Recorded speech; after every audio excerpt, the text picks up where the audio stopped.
설날 아침입니다. 오늘 설이지만 우리는 또 하나님께 세배하는 그런 마음 가지고 이 아침도 주님을 찬양하며 예배 자리로 나아가겠습니다.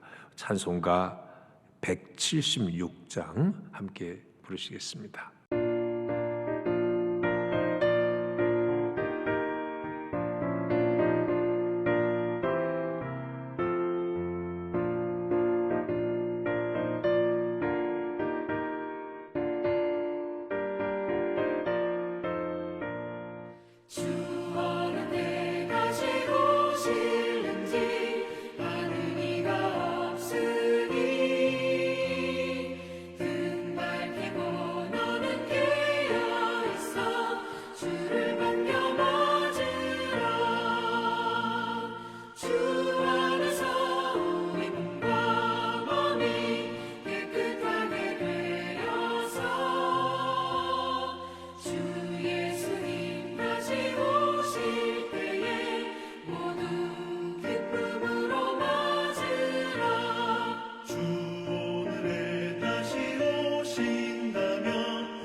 이 아침에 주시는 주님의 말씀은 마가복음 13장 28절로 마지막 37절까지 말씀입니다.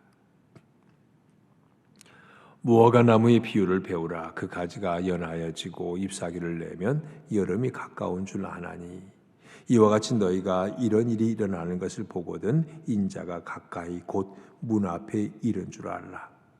내가 진실로 너희에게 말하노니 이 세대가 지나가기 전에 이 일이 다 일어나리라. 천지는 없어지겠으나 내 말은 없어지지 아니하리라.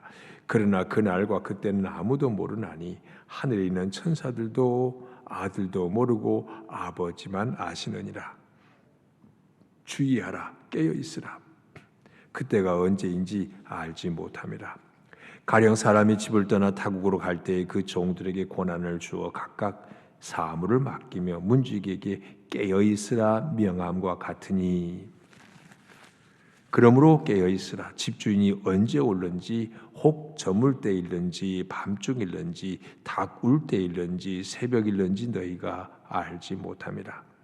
그가 호련히 와서 너희가 자는 것을 보지 않도록 하라.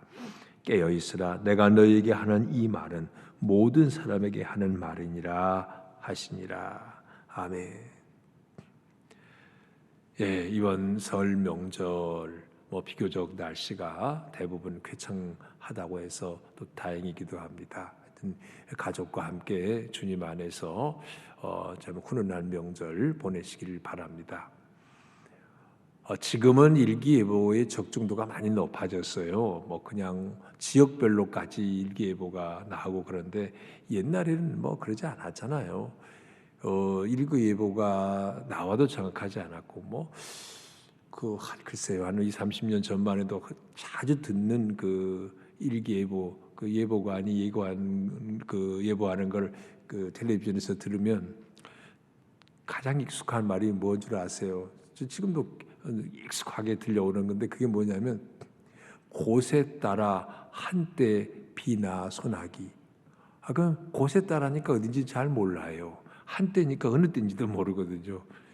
그렇지만 지금은 많이 좋아졌어요. 그리고 옛날에는 이제 그런 일기예보 기상청도 없을 때는 우리 어르신들이 어떻게 파악을 했어요? 그냥 자연 현상을 보면서 구름을 보거나 또 저녁에 달무리를 보거나 또 바람을 이렇게 느끼면서 내일은 비가 오겠거니 이런 그 추측들을 하고 그랬습니다. 지금이야 많이 정확해졌죠. 오늘 예수님께서 종말의 때를 말씀하시면서 그 징조를 말씀하시는데 오늘 28절 말씀도요. 자, 무화과 나무의 비유를 배우라. 그 가지가 연하여지고 잎사귀를 내면 여름이 가까운 줄 아나니. 자, 무화과 나무를 들어서 말씀하시는데 그 잎사귀가 무성하면 한 4, 5월 그러면 이제 여름이 가까이 왔다라는 뜻이라고 그랬어요. 무화과 나무 잎사귀를 보면 계절이 이제 여름이 오는구나. 누구도 알 수 있는 자연 현상이란 말이에요. 이것처럼 주님이 말씀하신 이 말씀의 징조를 보면 종말의 때가 가까이 왔구나 알아야 한다는 겁니다. 자, 그저께도 제가 말씀드렸죠. 본문에 주어진 이 말씀은 가장 가까이 있는 종말이라고 하는 게 예루살렘 성전이 무너지는 그것이 1차적으로 눈앞에 있는 종말을 말씀하신 거지만 근본적으로 보면 우주적인 종말까지도 말씀하고 있다. 그 두 가지 크게 볼 수 있어야 한다는 말씀을 드렸죠. 자, 그런데 이 주님의 말씀 보면 당시에도 그렇고 오늘 특별히 우리에게는 무너질 예루살렘 성전은 없잖아요. 중요한 건 뭐냐면 영적인 민감함을 가지고 종말의 때를 준비하며 살아야 합니다. 눈에 보이는 성전은 없지만은 예배당 건물이 있고요. 그러니까 성전이 부패되면 한다는 거죠. 성전이 어떤 돈이나 권력의 어떤 그 수단으로 교회가 작용돼서는 안 되겠죠. 예수 믿는데 여기 와서 좀 인기 좀 얻어서 많은 사람들이 모인 곳에 와서 국회의원 되려면 주로 국회의원 후보자들은 큰 교회 다니시더만요. 근데 그런 걸 노리는 건 이 성전의 교회의 바른 의미가 아니죠. 교회 가면 좀 선전을 내서 장사를 잘해볼까, 좀 이득을 볼까. 이건 교회에 다니는 바른 정신이 절대 될 수 없습니다. 주님께서 그런 성전의 의미를 다 무너뜨리라고 그러셨거든요. 오늘 중요한 건 영적인 민감성을 갖는다는 건 뭐냐? 이 시대를 읽는 겁니다. 역사의 흐름을 보고 자연 현상을 보고 지금 환경 오염은 아주 환경 문제는 이제 인류의 최악이 될 거라고요. 자, 이런 문제들에 대해서 성경에 주님이 말씀하신 것과 함께 말씀을 통해서 이 시대를 바라보면요, 하여튼 환경이고 역사고 우주의 모든 흐름을 보면서 주님이 말씀하신 대로 종말의 때가 가까이 오고 있구나. 이걸 캐치하고 사는 게 이 영적 민감성 있는 사람이에요. 오늘 우리가 사는 세상 어떻습니까? 정말 어제도 말씀드렸어요. 그냥 과학 문명은 엄청나게 발달하고 있는데 좀 무섭기까지 합니다. 그저께 신문 보도에 보니까 대법원에서 이제 그 남녀 수술하지 않고도 남자가 여자로 바꿔달라면 성전환 수술 안 하는데도 바꿔주는 이런 것을 허용하는 쪽으로 이제 대법원에서 뭐 하고 있다 그런 보도가 나서 끔찍해요. 무슨 말이냐면 지금 뭐 동성애도 동성애 결혼도 허용하고 또 이게 만약에 방금 말하는 그게 이루어진다면 어떤 얘기냐면 남자인데 그대로 남자예요. 다 그냥 그대로 남자 모습인데 목욕탕에 가서 여탕에 들어갔어요. 그러면 여성들이 기겁할 거 아니냐고요. 근데 나 여자야.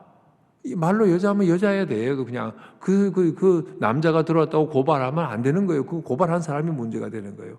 이런 세상이 오고 있다는 거. 이런 일들을 당하면 예수 안 믿는 사람도요. 참 세상은 말세요. 말세 그런 말들 하잖아요. 이 종말의 징조들.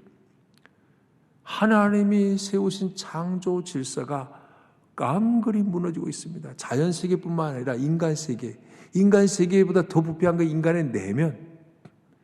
이런 세상의 이런 사조의 흐름들을 보면서 영적인 민감성을 가지고 이게 마지막 때로구나 이런 생각 가져야 돼요. 그래서 이런 걸 볼 때 우리가 두 가지 기도 제목을 가져야 돼요.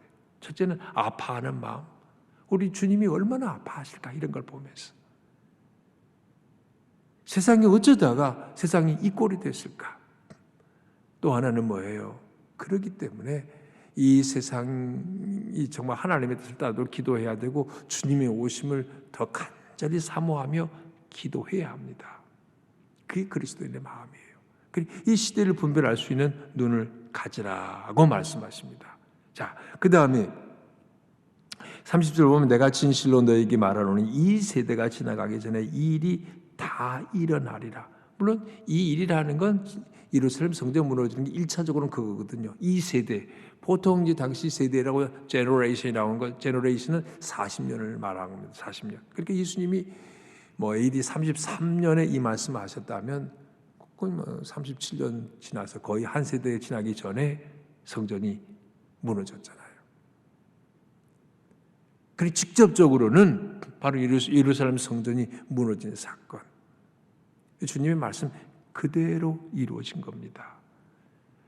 우주적인 종말도 마찬가지죠. 이 종말의 모든 징조를 말씀하시는데 반드시 이루어질 거라고요. 그 다음 말씀하잖아요. 31절에서 천지는 없어지겠으나 내 말은 없어지지 아니하리라.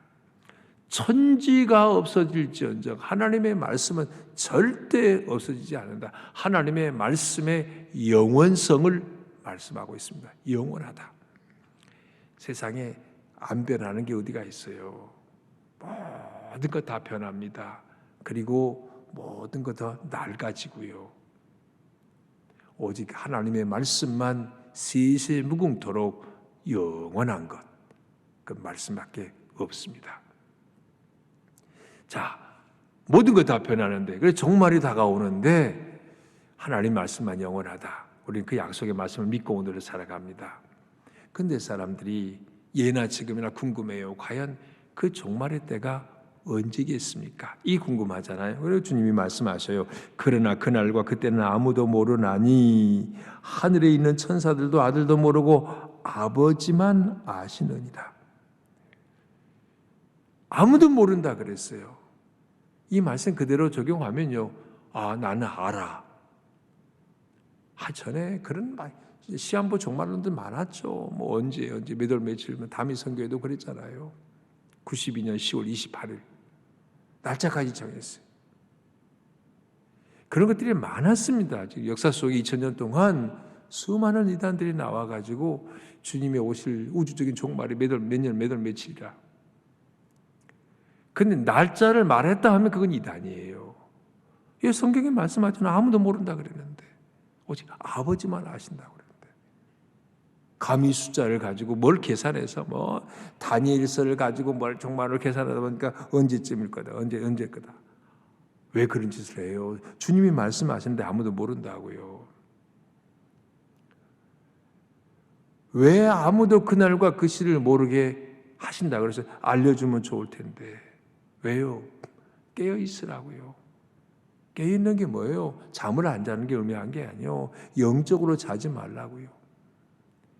영적인 잠을 자서는 안 되는 겁니다. 저게 잠은 자야죠. 수면은 취해야 되죠. 근데 영적으로까지 자면 안 돼요. 영적으로 잔다는 건 뭐예요? 마음을 세상에 다 빼앗겠다는 거예요. 예? 세상 가치관, 세상 흐름에 다 빼앗겨버린 거야. 예수 믿는 거 시시하고 아무것도 아니야. 세상이 더 좋아.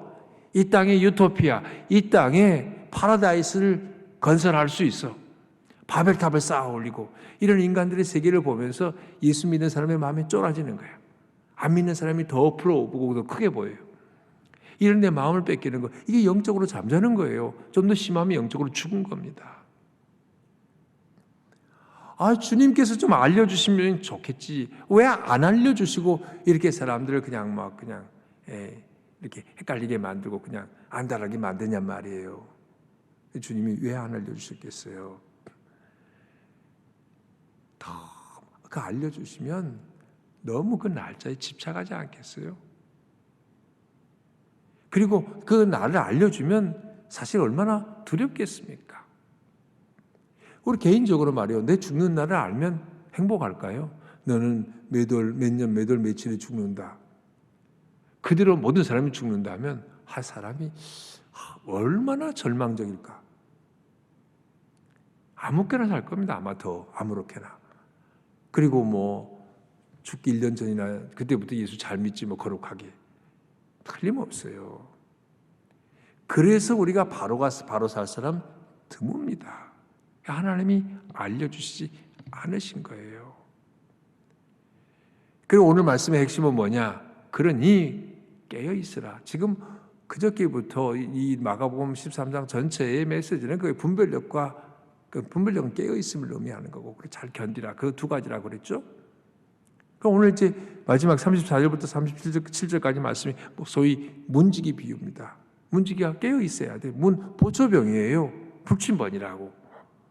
잠을 자면 안 돼요. 깨어서 지켜 있어야 돼요. 주인이 올 때까지. 그 말씀하고 있어요. 가령 사람이 집을 떠나 타국으로 갈 때 그 종들에게 권한을 주어 각각 사물을 맡기면 문지기에게 깨어있으라 명함과 같다 그랬어요. 깨어있으라. 언제 올지 알려주지 않았어요. 그 날과 그 시를 알려주지 않은 거, 종말을 감춰두셨어요. 주님께서. 왜요?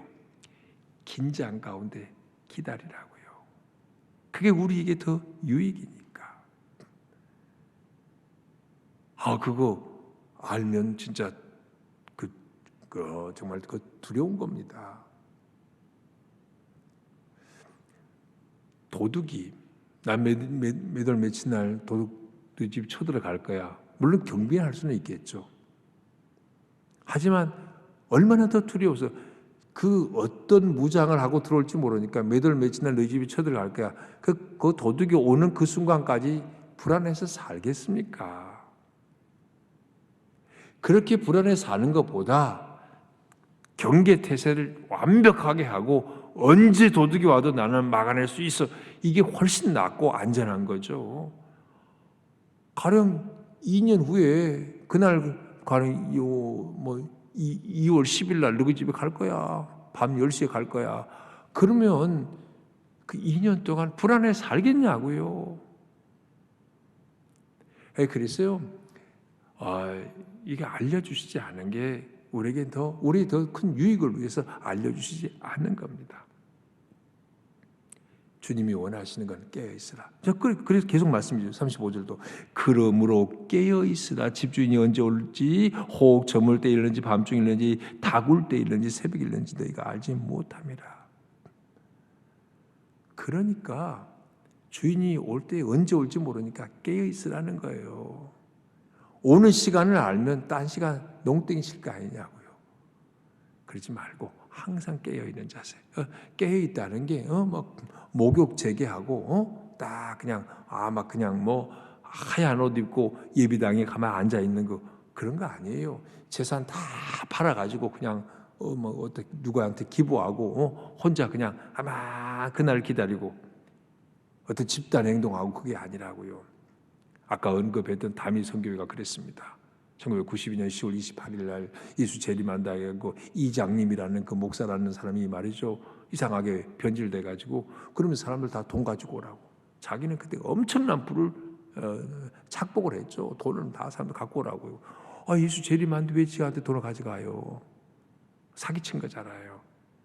그래서 제가 아는 교회 전에 심했던 교회 장로님 부인이 거기 빠져들었어요. 왜냐하면 딸 하나가 장애인이에요.